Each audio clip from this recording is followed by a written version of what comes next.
Hi veg foodies. ఈరోజు Christmas మరియు new year సందర్భంగా మీకోసం బనానా డ్రై ఫ్రూట్స్తో ఎగ్లెస్ కేక్ని చూపిస్తున్నాను.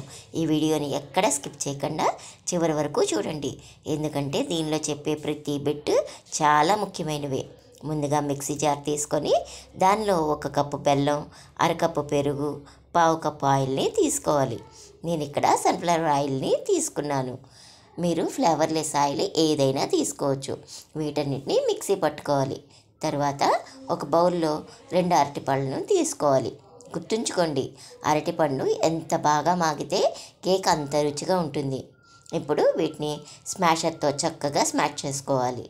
తర్వాత దానిలో మనం ముందుగా మిక్సీ పట్టుకున్న ఐటెంని పోసుకొని విస్కర్తో బాగా కలుపుకోవాలి. విస్కర్తో బాగా కలుపుకున్న తర్వాత దానిలో 2 కప్స్ మైదాపిండిని వేసుకోవాలి. మైదాపిండి మొత్తం ఒకేసారి కాకుండా కొంచెం కొంచెంగా పోసుకుంటూ కలుపుకోవాలి. అలా చేయడం వల్ల పిండి ఉండలు కట్టకుండా ఉంటుంది. అన్నిటికంటే ముఖ్యంగా విస్కర్తో కలిపేటప్పుడు ఒకే డైరెక్షన్లో మాత్రమే కలుపుకోవాలి.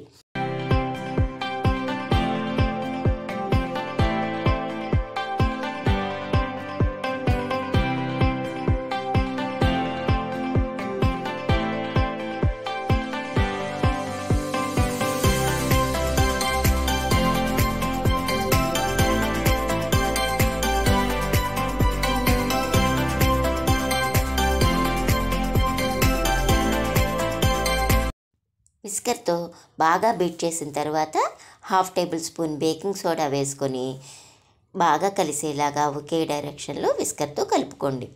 తర్వాత దానిలోనే కాగబెట్టి చల్లార్చిన 3 టేబుల్ స్పూన్స్ మిల్క్ కూడా వేసి బాగా కలిసేలా కలుపుకోండి. గుర్తుంచుకోండి, కేక్ బీట్ చేసేటప్పుడు మొదటి నుంచి చివరి వరకు ఒకే డైరెక్షన్లో మాత్రమే కలుపుకోవాలి. ఇప్పుడు స్టవ్ వెలిగించి మీడియం ఫ్లేమ్లో పెట్టుకోవాలి. దానిపై ఒక అల్యూమినియం గిన్నె పెట్టి దానిలో ఇసుక పోసుకొని ఈక్వల్గా నెరిపి మూత పెట్టుకోవాలి. ఇసుక హీట్ అయ్యేలోగా కేక్ మోల్డ్లో కొద్దిగా ఆయిల్ వేసి మొత్తానికి అప్లై అయ్యేలా అప్లై చేసుకోండి. తర్వాత దానిలో కొద్దిగా మైదా పిండిని వేసి వీడియోలో చూపిస్తున్న విధంగా మోల్డ్ మొత్తం అంటేలా చేయండి. అల్యూమినియం గిన్నె లేని వారు కుక్కర్లో అయినా కుక్ చేసుకోవచ్చు, కాకపోతే విజిల్ తీసి కుక్ చేసుకోవాలి. ఇప్పుడు ఆల్రెడీ బీట్ చేసుకుంటున్న కేక్ బ్యాటర్లో కొన్ని పిస్తా మరియు వాల్నట్ డ్రై ఫ్రూట్స్ని వేసుకోండి. మీకు నచ్చిన డ్రై ఫ్రూట్స్ని కూడా వేసుకోవచ్చు. డ్రై ఫ్రూట్స్ అంటే ఇష్టపడిన పిల్లలు కూడా దీనిలో వేస్తే చాలా ఇష్టంగా తినేస్తారు. తర్వాత వాటిని బేటర్తో మరొకసారి బాగా కలుపుకోండి. తర్వాత దాన్ని కేక్ మోల్డ్లో పోసుకొని వీడియోలో చూపిస్తున్న విధంగా బాగా ట్యాప్ చేసుకోవాలి. ఇలా చేయడం వల్ల ఎయిర్ గ్యాప్స్ అన్నీ క్లియర్ అవుతాయి. దీన్ని మనం హీట్ చేసుకుంటున్న అల్యూమినియం గిన్నెలో పెట్టి మూత పెట్టుకోవాలి. దీన్ని 40 to 45 మినిట్స్ వరకు బేక్ చేసుకోవాలి. తర్వాత ఒకసారి మూత తీసి టూత్పిక్తో గుచ్చి చూసుకోండి. ఒకవేళ టూత్పిక్కి ఏమైనా అంటుకుంటుంటే మూత పెట్టి మరొక 5 నిమిషాల పాటు స్టవ్ని లో ఫ్లేమ్లో పెట్టి బేక్ చేసుకోండి. తర్వాత మళ్ళీ ఒకసారి చెక్ చేసుకోవాలి. ఈసారి టూత్పిక్కి ఏమీ అంటుకోలేదు అంటే కేక్ రెడీ అయిపోయినట్టే.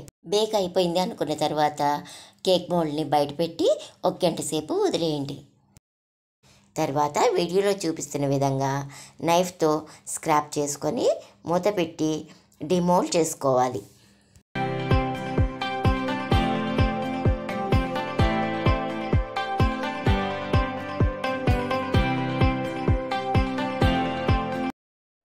చూసారా కేక్ ఎంత బాగా వచ్చిందో?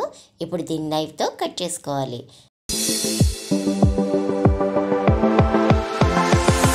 వావ్, చూసారా కేక్ ఎంత ఫ్లఫీగా వచ్చిందో?